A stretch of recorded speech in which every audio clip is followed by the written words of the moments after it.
เล็งงานเนาะเหยียบร้อยไอแดงจัดการแต่เสาเนาะสบายดีสื่อตอบหนับมาฝากเดี๋ยวขอบใจแล้วสื่อเอ็มร้อยสื่อน้ำมันบำรุงกันเทยึดหลักกาว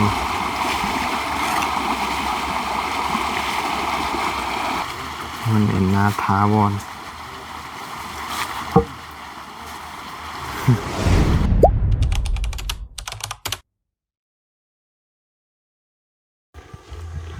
เนาะเปิดภาพมาวันนี้พี่น้องก็อยู่ทีใหม่เนาะมาเบิ่งหัวเบิ่งนี่แหละเบิ่งทั้งสร้างแดงเป็นคือเก่าหลังจากที่ว่าเอาไปเบิ่งบ้านมาเนาะเบิ่งบ้านก็เบิ่งต้นกาแฟมาเนาะก็สิมาอัปเดตงานเฮาอยู่ทางทีใหม่พี่เนาะก่อนอื่นหมดก็ขอกราบทักทายสบายดีเด้อพ่อแม่พี่น้องเนาะเบิดสุขุทุกคนบ่ว่าสิอยู่ทางในและก็ต่างประเทศเด้อพี่น้องเด้อเนาะก็ยินดีต้อนรับเข้าสู่ช่องบ่าวเตียงทองชาแนลคือเก่าเด้อพี่น้องเนาะก็สิมาอัปเดตให้พี่ให้น้องเบิ่งเนาะอยู่ที่ใหม่หลังจากเป็นวันที่3อ่ะนะพี่น้องเนาะก็สิมาเบิ่งว่าสิได้ลายซำใดแล้วเนาะอัปเดตให้พี่ให้น้องเบิ่งเด้อเนาะวันนี้ก็มีแดดเนาะแดดคือเก่าแต่ว่าฝนตกยิบยับมันนะพี่น้องเนาะก็บ่แห้งปานใดเดี๋ยวเราก็สิมาติดตามเบิ่งวันที่3รวมแล้วก็ประมาณ2 มื้อครึ่งแล้วเนาะเพิ่นก็กำลังดึงน้ำอยู่โอเคไปเบิ่งกันเลยเนาะเหยียบร้อยไอแดงจัดการแต่เสาเนาะตอกด้านหน้าเนาะทั้งขางเหยียบร้อยได้พี่น้อง4-5เพราะว่าตอนเช้าเฮาก็บ่ได้เข้ามาเนาะเพิ่นตื่นมาแล้วเพิ่นก็เฮ็ดเลยนะพี่น้องนะเพราะว่าเพิ่นฟังหลักเรียบร้อยก็แม่น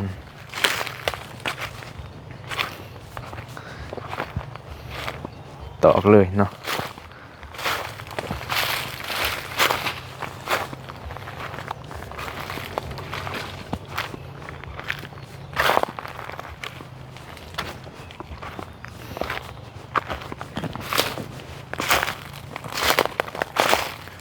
ได้หลายเติบ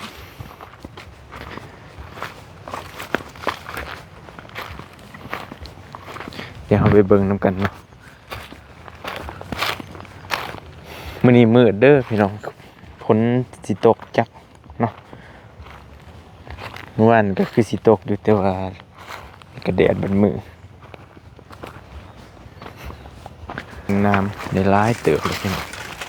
เกือบแล้วด้านนึงเนาะด้านข้าง100 เมตรฮอนนี้บ่ได้ว่า100 เมตรฮอนนี้บ่100 เมตร4 เซนติสบายดีได้โดสบายดีสื่อหนับมาฝากเดี๋ยวขอบใจแล้วสื่อเอ็มร้อยสื่อน้ำมันบำรุงกันกาดหน่อยกาดกาแฟเอาดึงมันนิ่งน้ำหยางเนาะนี่แหละพี่น้องเลยเพราะว่าเบื้องเพิ่นมันกีดขวางนะต้นกาแฟเนาะแต่ฮันนิงเบื้องนี้มันก็ค่ากุกใหม่สับไปสับมานะสาหน่อยบางเด็กกระปูแล้ว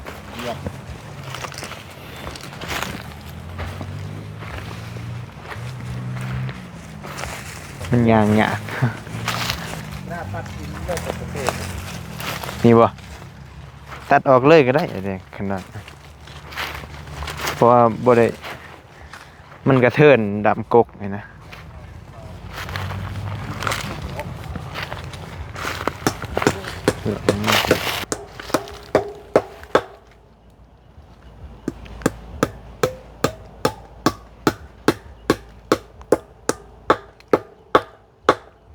แล้วดึงให้เข้าให้เดือดรักเป็นเลย มันเลย เด้อ แบ่งแอปใช่เลย เด้อเพิ่นก็ล้อมอยู่จักเป็นอัน ตัวตัวนี้เจ้าตังเนาะ แม่ๆหลายเจ้าเลยนี่เจ้าหนึงต่อไปนี่เจ้าหนึง ตัวนี้ทางเนาะ นี่เพียงหันกับเจ้าหนึงอีก จะจงทางเป็นแห้ง แม่ผู้อยู่ในพุ่นแหละหญ้า ตัวนั้น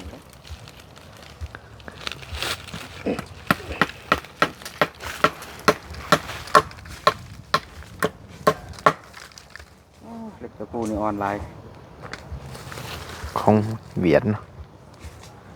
มันมีแนวแข็งอยู่บ่อย นี่แหละของไทย อืม ข้ามซื้อตะปูของไทยมันฮึกกว่านี้อีกนี่ยังทันได้ตอกกดเลย แห้ง เจอหลักแข้งหนู เจอไม้แข็งซะมีแต่งดและมีแต่ขด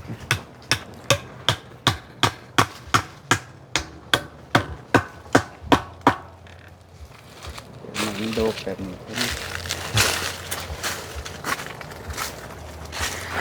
ลักหน่อยลักใหญ่เนาะสลับกันพี่น้อย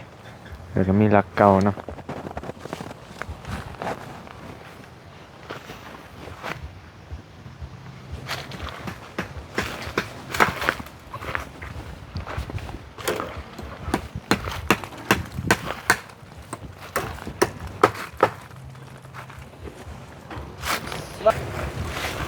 อย่างก็ใหม่เพิ่นเนาะก็ใหม่โป่งขามแดน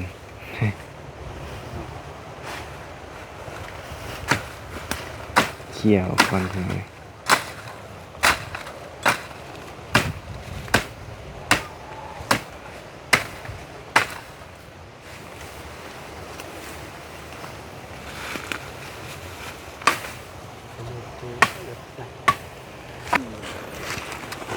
กองเนาะนิ่งพิษพี่น้องเลยขามไปเบื้องเพิ่น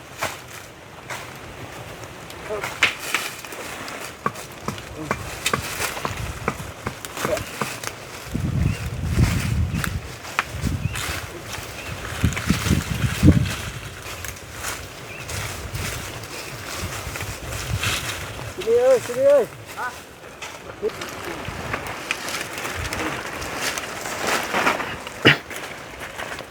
โอเคเรียบร้อยแล้ว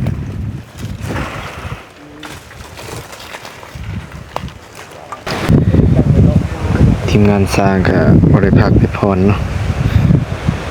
คุมอยู่พี่น้องเลยหัวคุมให้มันเร็วไว้เนาะเพิ่นก็ อยากได้เงินเนาะเดี๋ยวสิมาต่อด่านนี่แหละพี่น้องเลยเนาะแคมหวยครับด้านหน้าแต่ว่าถารถฟอร์ดเพิ่นว่า2-3 มื้อเนาะมื้ออื่นก็เป็นมื้อนัดมื้อที่3สิมาเบิ่งนํกันว่าเพิ่นเฮ็ดได้บ่เนาะเพราะว่าเพิ่นเว้าว่าทางโน้นนี่เนาะมันหินลายนะพี่น้องเอ้ยยันมันปากไทยบ่ลงกันนะมันต้องในไทยเบิกหน้าดินก่อนจังไดดุดไปหั่นนะเนาะเกลือนลงได้คันว่ามันไทยบ่ลงมันก็เฮ็ดยากหั่นนะเนาะก็มาติดตามเบิ่งนํกันพี่น้องเอ้ยเวลามื้ออื่นเนาะสิมาลองเบิ่งนิ่งเท้าที่2พี่น้องเอ้ย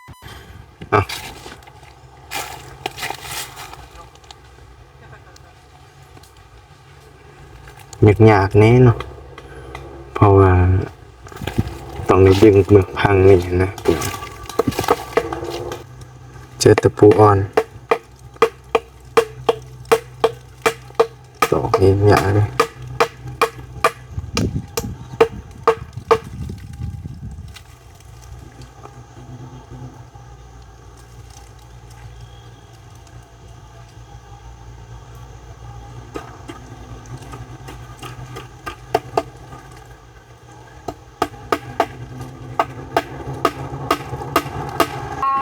อยู่บ้านก็มีงานเก่าและ3 มื้อเลย มวนชอบสิกินเต้เสียมันก็เสียกินเสียโอเค 3 มื้อแล้วยังอยู่หม้องเก่าอยู่ สื้อแน่นอนหลายครับแต่ว่ามันคือทีมงานกินแล้วมันก็ม่วน มีแต่คนกินคือกันเนาะ แน่นเข้ากันได้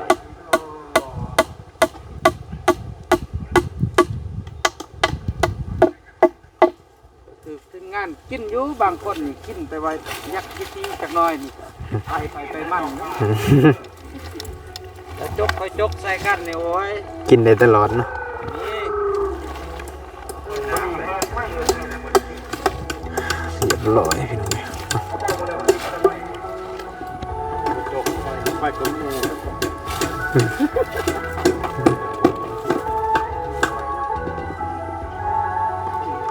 เราเด้ออย่าคอยก่อนเลย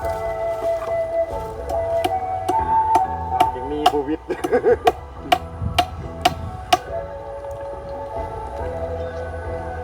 คืองานนั้นยาตะโถลงไปทางใดพวกเขาอ่อนก็นำ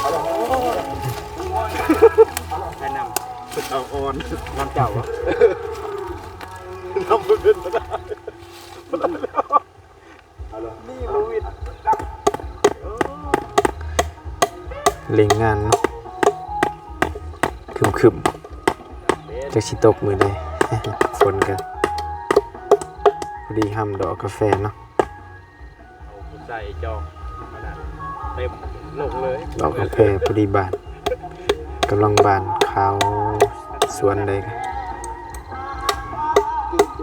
ออกคืนเอามืออะไรเย็นคืนเลยคืนนั้นได้เดี๋ยว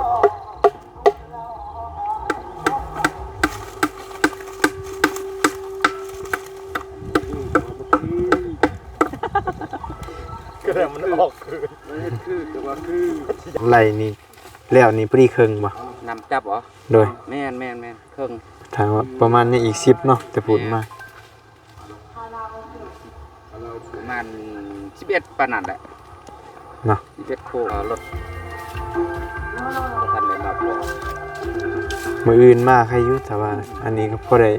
คือเบื้องนั้นก่อนเนาะไล่มาแต่พุ่นเลยแล้วจังมาจบอยู่พี่ก็สิโอเคอยู่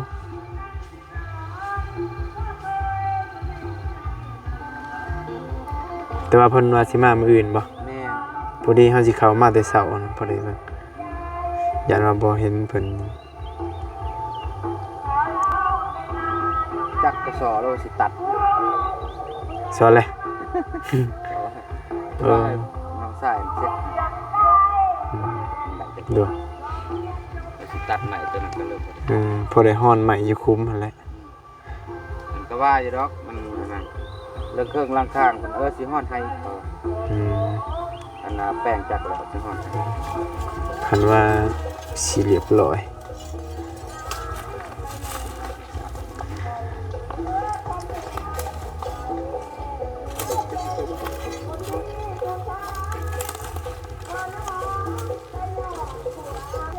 ยากๆเนาะเพราะว่าต้นกาแฟเพิ่น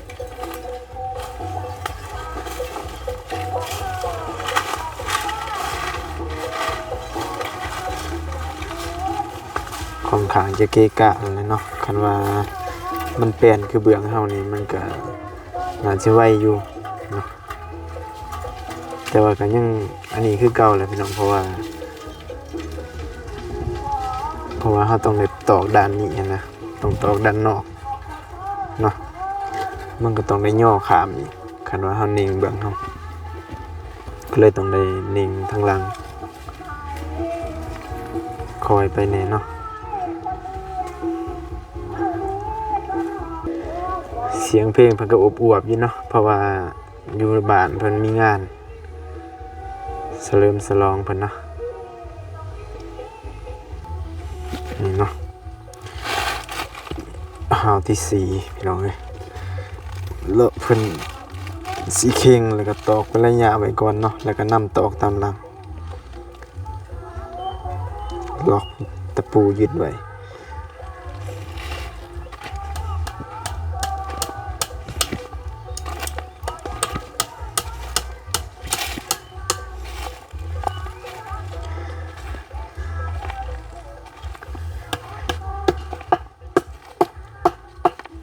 เข่งไว้ก่อนเนาะ แม่น น้ำตอกน้ำลังมัน สบาย แต่ก่อน ซ่า แต่ก่อนนั้นตอกป้าไว้นั่นนี่โจรมาลักงัดเอาก็มีนะ นะ ถ้าว่าเฮาอยู่ไกลแน่นี่โอ้ไปลักงัดออกเบิดเลย ทางใหญ่เลยนะ โดยข้ามนี้ไปก็เป็นทางใหญ่แล้วก็มันมีทางหน่อยอันพากลางเพิ่นนี่คนสิเที่ยวดุอะนะจักไผจักยาอยากเถื่อนเนี่ยจักหน่อย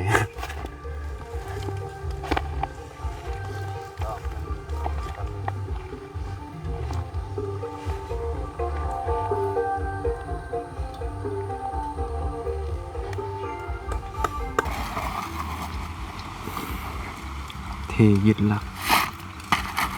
กาว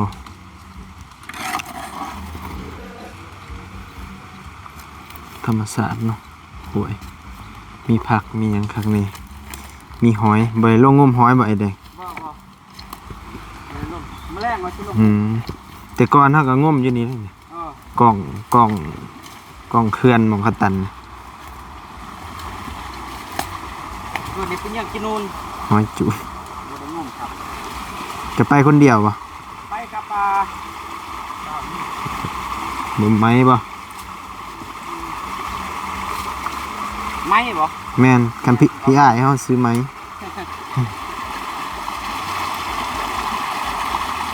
ใส่หลักบักใหญ่นะ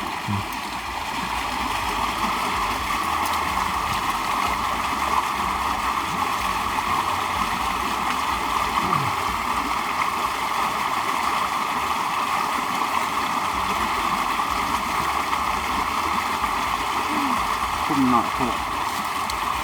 ขุดไหมบ่แม่นแล้วมันอยู่ตะพังซะ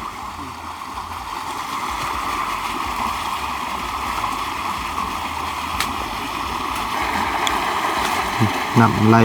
ตลอดเนาะตะกี้เพิ่นเฮ็ดเขื่อนแบบเป็นได้นะพี่น้องเนาะเป็นมอเตอร์ปั่นไฟขนาดน้อยนี่แหละเพิ่นตันเนาะเป็นเขื่อนไฟฟ้าขนาดน้อยนะว่าเลยนะตะกี้แต่ประมาณเกือบ20ปีก่อนเนาะเพิ่นจะใส่ไฟแบบนั้นนะใส่พลังงานนำแล้วก็มีแต่สามารถเบิ่งโทรทัศน์ตะกี้มันเป็นโทรทัศน์ขาวดำเลยเนาะยังจำได้อยู่เพิ่นก็สิใส่ไฟเคลื่อนแบบนี้แหละพี่น้องใส่ตัวใหญ่เนาะดึกบึ้มเลยตัวนี้น่าจะเป็นไม้เขียนหินเนาะ ออกมา นี่เป็นถาดหมอกมันเป็นนาถาวร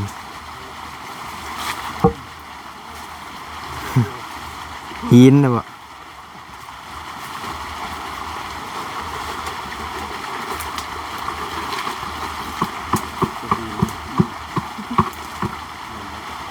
การันตี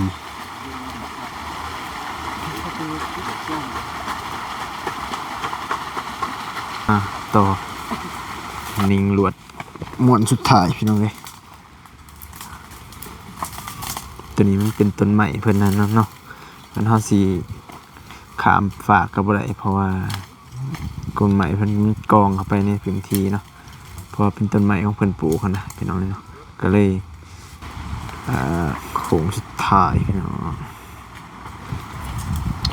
อาจจะสำเร็จเลยเนาะตอกมื้อนี้ใช้เวลามื้อนึงพอดีค่ำเนาะตอนนี้ก็4 โมงเกือบ5 โมงแลง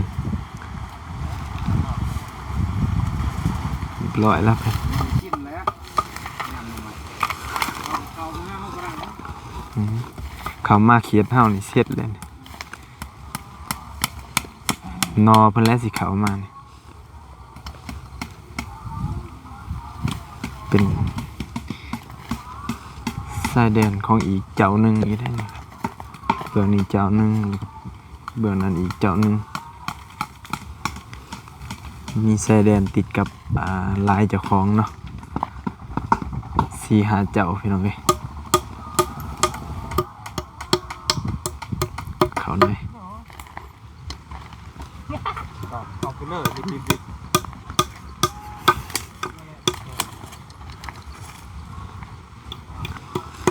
เป็นกบหยิวต้นหยิวเพิ่น แต่ว่าสนมันก็ปลาไหวก็จะน้อยหายนะปลาไหวบ่ได้ซ้ำนั้นก็โอ้เพิ่นเอาไปขายเท่าไรก็เอาได้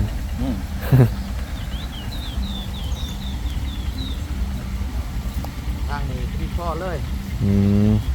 พ่อได้ขึ้นมา ดีเนาะโอเคอย่างอื่นมาต่อมาโอเคพี่น้องเห็นเนาะตอนนี้ก็เพิ่นกำลังสิหนึ่งเขาเลือกงานเลยเนาะทอแป๊บก็บอกให้เพิ่นมาเอาลายมือเลยเพิ่นก็ว่ายังทารถเนาะมื้อวันเสาร์เพิ่นว่าสิมาเอาทอเนี่ยเพิ่นว่าสิเอารถมาคนเนาะ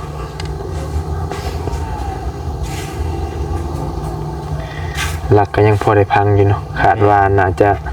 พออยู่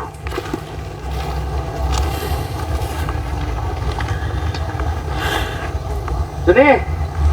เอาน้ำมาก้อนได้สิมาซื้อเขาเริ่ม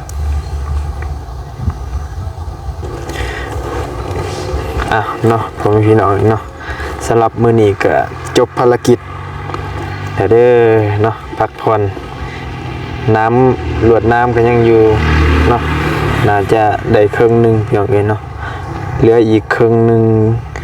ก็คือสีเท่าๆกันเนาะยังหลายก็เพิ่มอีกจะเกาะจากใดตะปูก็พอดีเบิดสิซื้อมาเพิ่มเติมรถฟอร์ดก็ว่าสิมาเฮ็ดให้มื้ออื่นเนาะติดตามเบิ่งเติมพี่น้องเนาะเดี๋ยวสิอัปเดตให้พี่ให้น้องเบิ่งทุกมื้อเด้อพี่น้องเนาะ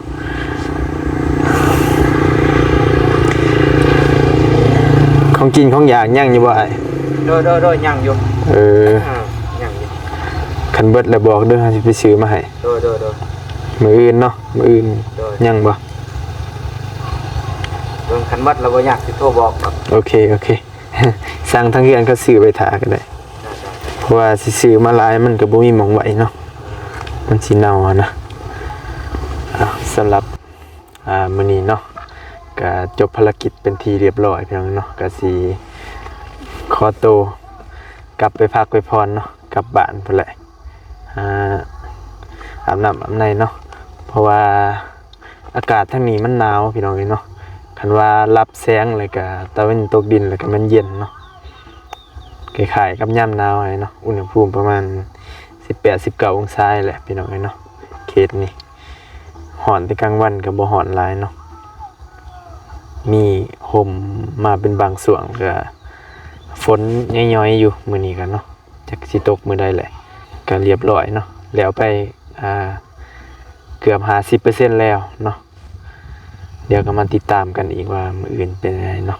ก็สิขอตัวลาพี่ลาน้องก่อนเด้อเนาะก็ติดตามอาการทางแม่ตุแน่เนาะเป็นห่วงเป็นใยเนาะรอลุ้นรอฟังรอรับชมอยู่เนาะเป็นกำลังใจให้ทางอ้ายเพิ่นเนาะสู้ๆทางอ้ายทางแม่ก็ขอให้หายป่วยให้สวงให้เศร้าไว้เด้อแม่เด้อเนาะยังก็สู้ๆเนาะขอให้หายป่วยโดยไวเนาะเป็นห่วงเป็นใยโอเคพี่น้องเนาะสำหรับคลิปนี้ก็ขอบใจขอบคุณหลายๆเด้อพ่อแม่พี่น้องเนาะที่เข้ามาติดตามรับชมเนาะเป็นกำลังใจให้ทางบ่าวเมฆเนาะตลอดมาทุกคลิปเด้อพี่น้องเด้อเนาะขอบใจขอบคุณหลายๆขอให้อยู่ดีมีแรงเนาะสุขภาพเข้มแข็งเฮงๆมันๆสุขๆมันร่ำรวยตลอดปีตลอดไปเด้อขอให้มีแต่ความสุขเนาะเข้ามาในชีวิตสำหรับคลิปนี้เนาะขอกล่าวคำว่าสบายดีเด้อพ่อแม่พี่น้องเนาะ